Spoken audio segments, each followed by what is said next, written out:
ತಿರುಗುಬಾಣಕ್ಕೆ ಮತ್ತೆ ಸ್ವಾಗತ. ಅಯ್ಯೋನ್ರೆ, ನೇರವಾಗಿ ನೇತ್ರಾವತಿ ನದಿ ತಿರುವು ಹೋರಾಟದಲ್ಲಿ ಗುರುತಿಸಿಕೊಂಡಿದ್ದಿದ್ರೆ ಐವನ್ ಡಿಸೋಜ ಮೇಲ್ಮನೆ ಪ್ರವೇಶ ಮಾಡ್ತಾ ಇದ್ರಾ? ನೇತ್ರಾವತಿ ತಿರುವು ಯೋಜನೆಯಲ್ಲಿ ನಾನು ಗುರುತಿಸಿಕೊಂಡಿದ್ದಿದ್ರೆ ನಾನು ಭಾಗವಹಿಸುವಂತ ಪ್ರಶ್ನೆನೇ ಬರೋದಿಲ್ಲ. ಅದು ನಮ್ಮ ರಾಜ್ಯ ಸರ್ಕಾರ ಹಾಕೊಂಡಂತ ಒಂದು ಯೋಜನೆ. ರಾಜ್ಯ ಸರ್ಕಾರ ಅದಕ್ಕೆ ಹೆಚ್ಚು ದುಡ್ಡು ಕೊಟ್ಟಿದೆ. ಆ ರಾಜ್ಯ ಸರ್ಕಾರ ಅದನ್ನು ಮಾಡಬೇಕು ಅಂತ ಹೇಳಿದೆ. ನದಿ ತಿರುವು ಯೋಜನೆ, ನೇತ್ರಾವತಿ ನದಿ ತಿರುವಿನ ಯೋಜನೆ ಬಗ್ಗೆ ಜನರಿಗೆ ಸ್ವಲ್ಪ ಅರಿವು ಮೂಡಿಸುವಂಥ ಅವಶ್ಯಕತೆ ಇತ್ತು. ಅದು ಏನು ಪ್ರಯೋಜನ, ಮಳೆ ನೀರು ಅಡಿಷನಲ್ ವಾಟರ್ ಏನಿದೆ ಅದನ್ನು ಕೊಂಡೋಗತಕ್ಕಂಥದ್ದು. ಆದರೆ ಇವತ್ತು ಏನು ಮಾಡಿದರು, ಅದನ್ನು ಜನರಿಗೆ ತಿಳಿ ಹೇಳಿ ಅರಿವು ಮೂಡಿಸೋದ್ರ ಬದಲು ಅದನ್ನೊಂದು ಪ್ರತಿಭಟನೆ ರೂಪದಲ್ಲಿ ತೆಗೆದುಕೊಂಡು ಹೋದರು.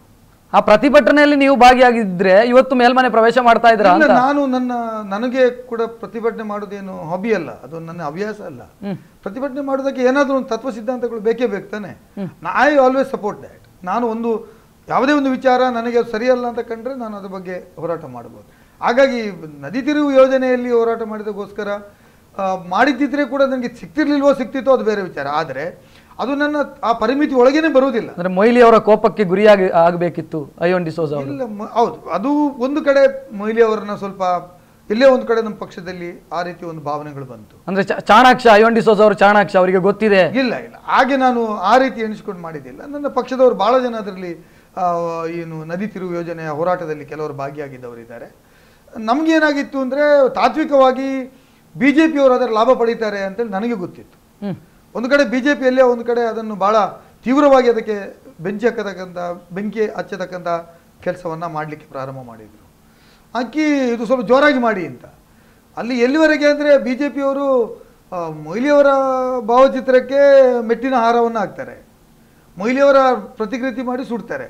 ಅದೇ ಸದಾನಂದ ಗೌಡರ ಕಾಲದಲ್ಲಿ ಆಗಿರ್ತಕ್ಕಂಥ ಯೋಜನೆ ಅದು. ಅವರ ಪ್ರತಿಕೃತಿ ದಹನ ಮಾಡೋದು. ಆಗ್ಲೇ ಗೆಸ್ ಮಾಡಿದ್ರು ನೀವು, ಅವರ ಫೋಟೋಗೆ ಮೆಟ್ಟಿನ ಹಾರವನ್ನು ಅವತ್ತೇ ಗೆಸ್ ಮಾಡಿದ್ರಿ ನೀವು, ನಾನು ಹೋಗಬಾರ್ದು ಇದಕ್ಕೆ ಅಂತ. ಹಾಗೆಲ್ಲ ರಾಜಕೀಯ ಷಡ್ಯಂತರ ಇದೆ ಅಂತ ನಾನು ಹೇಳಲಿಕ್ಕೆ ಬಯಸ್ತೇನೆ. ನಾನು ಒಬ್ಬ ರಾಜಕಾರಣಿಯಾಗಿ ನನ್ನ ಪಕ್ಷಕ್ಕೆ ನಷ್ಟ ಆಗತಕ್ಕಂಥದ್ದು, ನನ್ನ ಪಕ್ಷಕ್ಕೆ ತೊಂದರೆ ಆಗತ್ತಂತ ನಾನು ಸಹಿಸಿಕೊಳ್ಳಿಕ್ಕೆ ನಾನು ಸಾಧ್ಯನೇ ಇಲ್ಲ.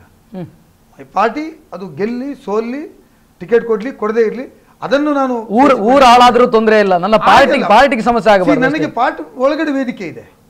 I to convince my chief minister, I can convince my ಯಾರು ಅದಕ್ಕೆ ಪರವಾಗಿದ್ದಾರೆ ಅಂತ ಮಾಡ್ಬೋದು. ಅದು ಒಟ್ಟಾರೆ ಕರ್ನಾಟಕ ರಾಜ್ಯದ ಯೋಜನೆಯೇ ವಿನಃ ಅಲ್ಲಿ ಜನ ಬೇರೆ ಇಲ್ಲಿ ಜನ ಬೇರೆ ಅಂತ ಹೇಳಲಿಕ್ಕೆ ಆಗುವುದಿಲ್ಲ. ಆದರೆ ಇಲ್ಲಿ ತೊಂದರೆ ಆಗುವುದನ್ನು ಕೂಡ ನಾವು ಸಹಿಸುವುದಿಲ್ಲ. ನಾವು ಅನೇಕ ಬಾರಿ ಹೇಳಿದ್ದೇವೆ, ಇಲ್ಲಿ ದಕ್ಷಿಣ ಕನ್ನಡ ಜಿಲ್ಲೆಗೆ ತೊಂದರೆ ಆಗುವುದನ್ನು ನಾವು ಸಹಿಸುವುದಿಲ್ಲ. ಇದು ವಿಧಾನಸಭೆ ಒಳಗೆಯೂ ನಮ್ಮ ಶಾಸಕರು ಅದನ್ನು ಪ್ರತಿಪಾದನೆ ಮಾಡಿದ್ದಾರೆ. ಕ್ಯಾಬಿನೆಟ್ನಲ್ಲಿ ಸನ್ಮಾನ್ಯ ರಮನಾಥ್ ರೈ ಅವರು ಅದರ ಬಗ್ಗೆ ಹೋರಾಟವನ್ನು ಮಾಡಿದ್ದಾರೆ. ಇದರ ಬಗ್ಗೆ ಹೋರಾಟಗಳು ನಮ್ಮ ಪಕ್ಷದಲ್ಲಿ ಸತತವಾಗಿ ನಡೆದಿದೆ.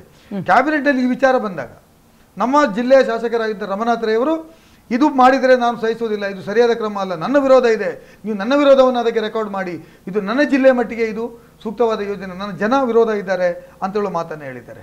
ಅದನ್ನು ನಾವು ಬೆಂಬಲ ಮಾಡಿದ್ದೇವೆ. ಆದರೆ ಬೇರೆ ಅವರು ಮಾಡಿದ ಕರೆ ಕೊಟ್ಟಾಗ ಕೂಡ ನಾವು ಅದನ್ನು ವಿರೋಧ ಮಾಡಲಿಲ್ಲ.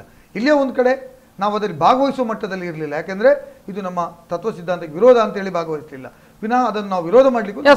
ಐವನ್ ಡಿಸೋಜ ಅವರೇ, ಬಹುಶಃ ಈಗ ಒಂದು ಚರ್ಚೆ ಆಗ್ತಾ ಇದೆ, ಪರಿಷತ್ನ ಸ್ಥಾನಕ್ಕಾಗಿ ಕೋಟಿ ಅನ್ನುವಂಥದ್ದು. ಐವನ್ ಡಿಸೋಜ ಅವರು ಎಷ್ಟು ಕೋಟಿ ಕೊಟ್ಟರು ಪಾರ್ಟಿಗೆ? ಇದು ಒಂದು ಭ್ರಮೆ. ನಾವು ಏನು ಅದಕ್ಕೆ ಕೋಟಿ ಪ್ರಶ್ನೆ, ನಿಮ್ಗೆ ಗೊತ್ತಿದೆ ನಮ್ಮ ಹತ್ರ ಎಷ್ಟು ಕೋಟಿ ಇದೆ ಅಂತ. ನಾವು ಮಂಗಳೂರು ಹೋಗಿ ಫ್ಲೈಟಲ್ಲಿ ಟಿಕೆಟ್ ತಗೊಳ್ಳಿ ಕಷ್ಟ ಆಗುವಂಥ ಪರಿಸ್ಥಿತಿ ನಮ್ಮದು. ಹಾಗಾಗಿ ಕೋಟಿ ಎಲ್ಲೋ ಒಂದು ಕಡೆ ಏನೋ ನಡೆದಿದೆ, ನಿಮ್ಮ ಪಾರ್ಟಿ ಕೂಡ ಹೊರತಾದದ್ದಲ್ಲ ಐವನ್ ಡಿಸೋಜ ಅವರೇ.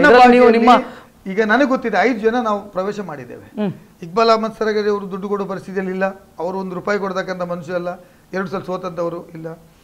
ಜಬ್ಬರ್ ಖಾನ್ ಅವರು ಹಿಂದೆ 30 ದಿವಸಕ್ಕೆ MLC ಆದವರು, ಸೆಕೆಂಡ್ ಟರ್ಮಿಗೆ ಅವರು ಧಾರವಾಡ ಜಿಲ್ಲಾ ಅಧ್ಯಕ್ಷರವರು. ಅವರು ಕೂಡ ಜಯಮಾಲ ಅವರು ಗೊತ್ತಿದೆ, ಹರ್ಗರಾಗಿ ಅವರು ಫಿಲ್ಮ್ ಆ್ಯಕ್ಟರ್ ಆಗಿದ್ದಂಥವ್ರು. ಅವರು ಅರ್ಜಿ ಕೊಡದೇನೆ ಅವರನ್ನು ನೇಮಕ ಮಾಡಿದಂಥ ರೀತಿ, ನನ್ನನ್ನು ಆಗಿರ್ಬೋದು, VS ಉಗ್ರಪ್ಪ ಆಗಿರ್ಬೋದು. ಈ 5 ಜನರು ಬಿಟ್ಟರೆ ವಿಧಾನಸಭೆಯಿಂದ ವಿಧಾನ ಪರಿಷತ್ಗೆ ಆಯ್ಕೆ ಆದವರು ಅದರಲ್ಲಿ ಕೂಡ ಯಾರು ಅಂತ ದೊಡ್ಡ ಇದಿಲ್ಲ. ಬೋಸರಾಜ್ ಅವರು ದುಡ್ಡು ಕೊಡ್ತಕ್ಕಂಥ ಎಲ್ಲರೂ ಪಕ್ಷಕ್ಕೆ ಕೆಲಸ. ಒಂದು ನಾನು ಮೆಚ್ತೇನೆ ರಕ್ಷಿತ್ ಅವರೇ, ಸಮಾಜಕ್ಕೂ ಏನು ಬೇಕಾದ ಹೇಳಿ. ಆದರೆ ಈ ಸಲ ಕೊಟ್ಟಿರ್ತಕ್ಕಂಥ 9 ಸ್ಥಾನಗಳು ಕೂಡ 5 ನಮ್ಮದು, 4 ವಿಧಾನಸಭೆಯಿಂದ ವಿಧಾನ ಪರಿಷತ್ತಿಗೆ 9 ಸ್ಥಾನಗಳು ಕೂಡ ಪಕ್ಷದ ನಿಷ್ಠಾವಂತ ಮತ್ತು ಪಕ್ಷದ ತತ್ವ ಸಿದ್ಧಾಂತ ಒಪ್ಪತಕ್ಕಂಥವ್ರಿಗೆ ಕೊಟ್ಟಿದ್ದಾರೆ. ಈ ಬಾರಿ ಯಾವುದೇ ಒಬ್ಬ ಫಲಾಪೇಕ್ಷೆ ಅಥವಾ ಏನು ಪಕ್ಷಕ್ಕೆ ಸಹಾಯ ದುಡ್ಡಿನ ಕೊಡ್ಬೋದು ಅಂತ ಹೇಳಿದನ್ನು ಮಾಡಲಿಲ್ಲ. ಎಲ್ಲಿವರೆಗೆ ಅಂತ ಹೇಳಿದ್ರೆ ರಾಜೀವ್ ಗೌಡ ಅಂತ ಹೇಳೋರು ರಾಜ್ಯಸಭೆಗೆ ಕಳಿಸಿಕೊಟ್ರು, ಅವರೇ ಕನಸಲ್ಲಿ ಎಣಿಸಲಿಲ್ಲ. ಹೈಕಮಾಂಡ್ ಒಂದು ತೀರ್ಮಾನ ತೆಗೆದು ಕುಪೇಂದ್ರ ರೆಡ್ಡಿ ಅವರನ್ನ ಹಿಂಬಾಗಿಲಿನ ಮೂಲಕ ಕಳಿಸಿಕೊಟ್ರಿ ನೀವು. ಅಲ್ಲ, ಕುಪೇಂದ್ರ ರೆಡ್ಡಿ ನಮ್ಮಲ್ಲಿ ಮೆಂಬರ್ಗಳು ಇರಲಿಲ್ಲ. ನಮ್ಮಲ್ಲಿ ಮೂರನೇ ಅಭ್ಯರ್ಥಿಯಾಗಿ ಅನಧಿಕೃತ ಮೂರನೇ ಅಭ್ಯರ್ಥಿಯಾಗಿ ನಾವು ಮಾಡಿದ್ರೆ ಆಗ್ತಿಲ್ಲ. ಜನತಾ ದಳದ 40 ಸದಸ್ಯರಿದ್ರು, ಒಬ್ಬನಿಗೆ 49 ಸದಸ್ಯರು ಬಂದ್ರೆ ಗೆಲ್ಲಿಕ್ಕೆ ಆಗ್ತದೆ. ನಮ್ಮಲ್ಲಿ ಇರುವಂತಹ 9 ಅಡಿಷನಲ್ ವೋಟ್ಗಳು ಅವರಿಗೆ ಹಾಕದೇ ಇರಲಿ, ಆಟೋಮೆಟಿಕ್ ಒಬ್ಬ ಇಲೆಕ್ಟ್ ಆಗ್ತಾನೆ. ನಮ್ಮಲ್ಲೇ ಸಾಮರ್ಥ್ಯ ಇರಲಿಲ್ಲ. ನಿಮ್ಮ ಪಾರ್ಟಿ ಈ ವಿಚಾರದಲ್ಲಿ ಪಾರದರ್ಶಕ ಆಗಿಲ್ಲ ಅನ್ನೋದಕ್ಕೆ ಇಕ್ಬಾಲ್ ಅಹಮದ್ ಸರಡಗಿ ಅವರ ಸೋಲೆ ಅದಕ್ಕೆ ಉದಾಹರಣೆ. ನೀವು ಅದನ್ನ ಜಸ್ಟಿಫೈ ಮಾಡ್ಕೊಳ್ಳೋದಕ್ಕೆ ಸಾಧ್ಯ ಆಗೋದಿಲ್ಲ. ನಮ್ಮ ಪಾರ್ಟಿಯನ್ನ ಅಡ್ಡ ಮತದಾನ ಆದದ್ದು ನಿಮ್ಮ ಪಾರ್ಟಿಯಲ್ಲೇ ಆಗಿರ್ತಕ್ಕಂಥದ್ದು. ಎಲ್ಲೇ ಒಂದು ಕಡೆ ಆ ವಿಚಾರ ನಡೆದಿದೆ. ಅದು ದುಡ್ಡಿಗೆ ನಡೆದಿದ್ದೋ, ಸ್ನೇಹದ ಮೇಲೆ ನಡೆದಿದ್ದೋ, ಅಥವಾ ಪಕ್ಷದ ಸದ್ವದಿಂದ ನಾನು ವಿರೋಧಿಸಿ ನಡೆದಿದ್ದು ನನಗೆ ಗೊತ್ತಿಲ್ಲ. ಅದ್ರ ಬಗ್ಗೆ ತನಿಖೆ ಆಗಿದೆ, ತನಿಖೆ ರಿಪೋರ್ಟ್ ಬಂದಿದೆ. ತನಿಖೆಯಲ್ಲಿ ಯಾರನ್ನು ಅಪರಾಧಿಗಳನ್ನು ಮಾಡಲಿ, ಒಬ್ಬರು ಯಾರನ್ನು ಅಪರಾಧ ಮಾಡಿದ್ರು ಅವರಿಗೆ ಟಿಕೆಟ್ ಕೊಟ್ಟಿರಲಿಲ್ಲ ಅಸೆಂಬ್ಲಿಗೆ, ಅದರಲ್ಲಿ ತಮ್ಗೆ ಗೊತ್ತಿದೆ. ರಿಪೋರ್ಟ್ಸನ್ನು ಆಗಿದೆ, ಅದ್ರ ಬಗ್ಗೆ ಇನ್ಕ್ವೈರಿ ನಡೆದಿದೆ. ಆದರೆ ಇವತ್ತಿನವರೆಗೂ ಕೂಡ ಈ ಸಲದ ನೇಮಕಾತಿಯಲ್ಲಿ ಸನ್ಮಾನ್ಯ ಸಿದ್ದರಾಮಯ್ಯನವರು, ನಮ್ಮ ರಾಜ್ಯದ ಮುಖ್ಯಮಂತ್ರಿಗಳು, ಅವರು ಒಂದೇ ಒಂದು ರಾಜಿಯನ್ನು ಮಾಡಿ, ಅಂದ್ರೆ ಪರಿಷತ್ ಸ್ಥಾನಕ್ಕಾಗಿ ದುಡ್ಡಿನ ವಹಿವಾಟುಗಳು ನಡೀತಾ ಇದೆ, ಮೇಲ್ಮನೆ ಸೀಟುಗಳು ಸೇಲ್ ಆಗ್ತಾ ಇದೆ ಹೇಳಿತಕ್ಕಂಥದ್ದನ್ನ ನಾನು ಕೂಡ ಪತ್ರಿಕೆಯಲ್ಲಿ ಓದಿ ಗೊತ್ತಿದ್ದೇನೆ. ಅದು ಯಾವ ಪಕ್ಷದವರು ಮಾಡಿದ್ದಾರೆ ನಾನು ಹೆಸರು ಹೇಳಲಿಕ್ಕೆ ಬಯಸೋದಿಲ್ಲ. ಆ ಪಕ್ಷದ ನಾಯಕರಾಗಿರ್ತಕ್ಕಂಥ ಸನ್ಮಾನ್ಯ ಕುಮಾರಸ್ವಾಮಿ ಅವರು ಮೊನ್ನೆ ಹೇಳಿದ್ದಾರೆ, ನಾನು ಸತ್ಯ ಹೇಳಿ ಏನೋ ತೊಂದರೆ ಆಗೋದಾದ್ರೆ ಯಾವ ಆತ್ಮಹತ್ಯೆ ಮಾಡ್ಲಿಕ್ಕೆ ಒಂದು ರೆಡಿ ಇದ್ದೇನೆ ಎಂಬ ಮಾತನ್ನು ಹೇಳಿದ್ದಾರೆ. ಅಂದ್ರೆ ನಿಜವಾಗಿರ್ತಕ್ಕಂಥ ವಿಚಾರ, ನಡೆಯುವಂಥ ವಿಚಾರವನ್ನು ಹೇಳಲಿಕ್ಕೆ ನಾನು ಹಿಂದೆ ಮುಂದೆ ಹೋಗುದಿಲ್ಲ ಎಂಬ ಮಾತನ್ನು ಹೇಳಿದ್ದಾರೆ. ಅದು ಏನಾಗಿದೆ ನನಗೆ ಗೊತ್ತಿಲ್ಲ. ಅದನ್ನು ಇಷ್ಟು ಮಾತ್ರ ಹೇಳಬಲ್ಲೆ, ಕಾಂಗ್ರೆಸ್ ಪಕ್ಷ ದುಡ್ಡು ಕೊಡ್ಲಿಲ್ಲ, ಕೊಡುದು ಬಿಟ್ಟು ನನಗೆ ಕೊಡ್ಬೇಕು ಅವ್ರೀಗ. ನಾನು ಕೊಡ್ಲಿಕ್ಕೆ ಶಕ್ತಿ ನನ್ನಲ್ಲಿ ಇಲ್ವೇ? ನನ್ನ ಪಕ್ಷ ನಾನು ಬಯಸುವುದೂ ಇಲ್ಲ. ಪಕ್ಷ ಬಯಸಿದ್ರೆ ತಾನೇ ನಾನು ಕೊಡೋದು, ಬಯಸುವುದೂ ಇಲ್ಲ. ಆ ರೀತಿಯ ನಾವು ಪ್ರಯತ್ನನೂ ಮಾಡಿಲ್ಲ. ನಾವು ಪಕ್ಷಕ್ಕೋಸ್ಕರ ನಾನು ಕೇಳುವಂಥದ್ದು ಅಯ್ಯೋನ್ ಡಿಸೋಜ ಅವರೇ, ಬಹಳ ವರ್ಷದಿಂದ ರಾಜಕೀಯ ನೋಡ್ತಾ ಬಂದಿದ್ದೀರಿ. ಪರಿಷತ್ತಿನ ಘನತೆ ಮತ್ತು ಗಾಂಭೀರ್ಯ ಈಗ ಉಳ್ಕೊಂಡಿದೆ ಅಂತ ಅನಿಸ್ತಾ ಇದೆಯಾ ನಿಮಗೆ? ಪರಿಷತ್ತು ಅಂತೇಳಿ ನನಗೆ ಗೊತ್ತಿದೆ. ಪರಿಷತ್ನಲ್ಲಿ ಇರ್ತಕ್ಕಂಥ ಬುದ್ಧಿವಂತ ವ್ಯಕ್ತಿಗಳು, ನಾನೀಗ ಕಳೆದ 15 ದಿವಸದಿಂದ ನಾನು ಸದನದಲ್ಲಿ ಭಾಗವಹಿಸ್ತಾ ಇದ್ದೇನೆ. ಗಾಂಭೀರ್ಯತೆಯ ಚಿಂತನೆ ಎಲ್ಲೂ ಉಳಿದಿದೆ, ಏನೂ ಆಗಲಿಲ್ಲ. ಕೆಲವು ಕಡೆ ಎಲ್ಲೇ ಒಂದು ಕಡೆ ಇರ್ತದೆ, ಎಲ್ಲಿ ಇಲ್ಲ. ಪ್ರತಿಯೊಂದು ಪ್ರೊಫೆಷನಲ್ಲಿ ಇರ್ಬೋದು, ರಾಜಕೀಯದ ಬಿಡಿ, ರಾಜಕೀಯೇತರದಲ್ಲಿ ವಿಚಾರಗಳಲ್ಲಿ ಕೂಡ ಇರ್ತದೆ.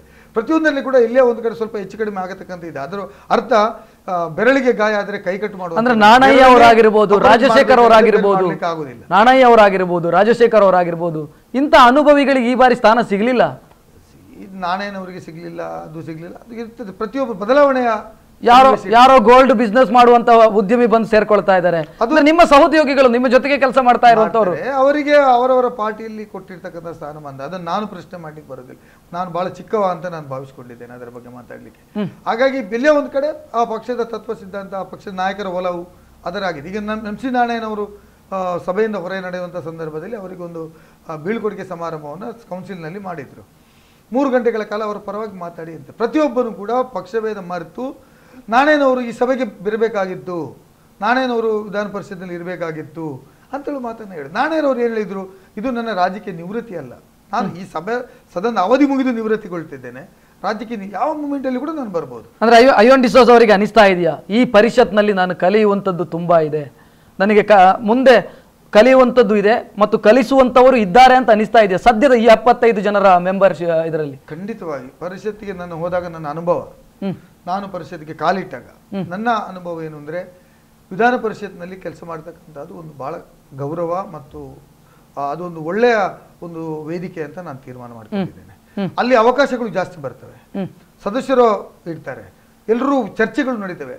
ತಾವು ವಿಧಾನ ಪರಿಷತ್ತು ಮತ್ತು ವಿಧಾನಸಭೆ ಎರಡು ಸಭೆಗಳ ಚರ್ಚೆಯನ್ನು ನೋಡಿದೆ. ಆದರೆ ಇಲ್ಲಿ ಪರಿಷತ್ನ ತೂಕ, ಆ ಚರ್ಚೆ ಎಷ್ಟು ತೂಕವಾಗಿರ್ತದೆ, ಎಷ್ಟು ಬಿಸ್ನೆಸ್ಸಿನ ನಮ್ಗೆ ಏನು ಸಭೆ ನಡೆಸಬೇಕಾದ್ರ ರೂಲ್ಸ್ಗಳನ್ನು, ರೆಗ್ಯುಲೇಷನ್ಸ್ಗಳನ್ನು ಮೇಂಟೈನ್ ಮಾಡ್ತಾರೆ, ಕಾನೂನಿನ ಪರಿಮಿತಿಯಲ್ಲಿ ನಡೀತದೆ, ಅತ್ಯಂತ ಚೆನ್ನಾಗಿ ನಡೀತದೆ. ಯಾವುದೇ ವಿಚಾರಗಳು ತಪ್ಪಾದಾಗ ಅಥವಾ ಯಾರಿಗೆ ಒಂದು ಫೇವರಿಟಿಸಮ್ ಆದಾಗ, ಒಬ್ಬರಿಗೆ ಮಾತಾಡ್ಲಿಕ್ಕೆ ಬಿಟ್ಟು ಇನ್ನೊಬ್ಬರು ಮಾತಾಡಿ ಬಿಡಲಿಲ್ಲ, ಒಬ್ಬರಿಗೆ ಒಂದು ವಿಷಯವನ್ನು ಪ್ರಸ್ತಾಪ ಮಾಡ್ಲಿಕ್ಕೆ ಬಿಟ್ಟು ಇನ್ನೊಬ್ಬರು ಪ್ರಸ್ತಾಪ ಮಾಡಿ ಬಿಡಲಿಲ್ಲ ಅಂದಾಗ ಅಲ್ಲಿ ಆಗತಕ್ಕಂಥ ಚರ್ಚೆಗಳು ಬಹಳ ಅರ್ಥಪೂರ್ಣ, ಮಹತ್ವಪೂರ್ಣವಾಗಿರ್ತದೆ ಮತ್ತು ಅದು ಒಂದು ಸಮಾಜಕ್ಕೆ ಬೆಳಕು ತೋರಿಸುವಂಥದ್ದು. ಇಂದಿನ ಪೀಳಿಗೆ ಏನಾದರೂ ಬಂದು ಯಾವ ರೀತಿ ಡೆಲಿಬ್ರೇಷನ್ ಆಗ್ತದೆ, ಯಾವ ರೀತಿ ವಿಧಾನಸಭೆ ವಿಧಾನ ಪರಿಷತ್ ಚರ್ಚೆಗಳಾಗ್ತವೆ ಅಂತ ಹೇಳುವುದನ್ನು ಇಂದಿನ ಮಕ್ಕಳು ಕಲಿಬೇಕಾಗಿದೆ. ಅದು ವಿಧಾನ ಪರಿಸ್ಥಿತಿ ಬಂದು ನೋಡಬೇಕು, ಆ ಮುಖಾಂತರ ಅವರು ನಾಯಕರಾಗಿ ರೂಪುಗೊಳ್ಳಿಕ್ಕೆ ಸಾಧ್ಯ ಆಗ್ತದೆ ಎಂಬ ಮಾತನ್ನು ಹೇಳಿ. ಎಸ್ ಅಯ್ಯೋನ್ರೆ, ನಿಮ್ಮಲ್ಲಿ ಇನ್ನಷ್ಟು ಮಾತಾಡ್ತೇನೆ. ಅದಕ್ಕಿಂತ ಮೊದಲು ಒಂದು ಬ್ರೇಕ್ ಅನ್ನು ತೆಗೆದುಕೊಳ್ಬೇಕು. ಅಯ್ಯೋನ್ ಡಿಸೋಜ ಅವರು ಮಾತಾಡ್ತಾ ಇದ್ದಾರೆ. ಬಹುಶಃ ಒಂದು ರೀತಿಯಲ್ಲಿ ಸ್ಪಷ್ಟನೆಯನ್ನು ಕೊಟ್ಟರು ಅಂತ ನಾನು ಭಾವಿಸ್ತೀನಿ. ಪರಿಷತ್ ಸ್ಥಾನಕ್ಕಾಗಿ ಲಾಬಿ ಮತ್ತು ದುಡ್ಡಿನ ವಿಚಾರದಲ್ಲಿ ಅವರು ರಿಯಾಕ್ಷನ್ ಅನ್ನು ಕೊಟ್ಟರು. ಸೊ ನನಗೆ ಮುಂದೆ ಇರುವಂತ ಅನುಮಾನ, ಬಹುಶಃ ಮಂಗಳೂರಿನ ಜನ ಆ ಪ್ರಶ್ನೆಯನ್ನು ಕೇಳ್ತಾ ಇದ್ದಾರೆ, ಲೋಬೋ ಅವರ ಜೊತೆಗೆ ಕಾಂಪ್ರಮೈಸ್ ಆದದ್ದು ಹೇಗೆ ಐವನ್ ಡಿಸೋಜಾ ಅವರು? ಸೊ ಆ ವಿಚಾರಕ್ಕೂ ಅವರಿಂದ ರಿಯಾಕ್ಷನ್ ಅನ್ನು ಪಡ್ಕೊಳ್ಬೇಕು. ಸೊ ಈಗ ಒಂದು ಬ್ರೇಕ್ ನಂತರ ತಿರುಗುಬಾಣ ಮತ್ತೆ ಮುಂದುವರಿತದೆ.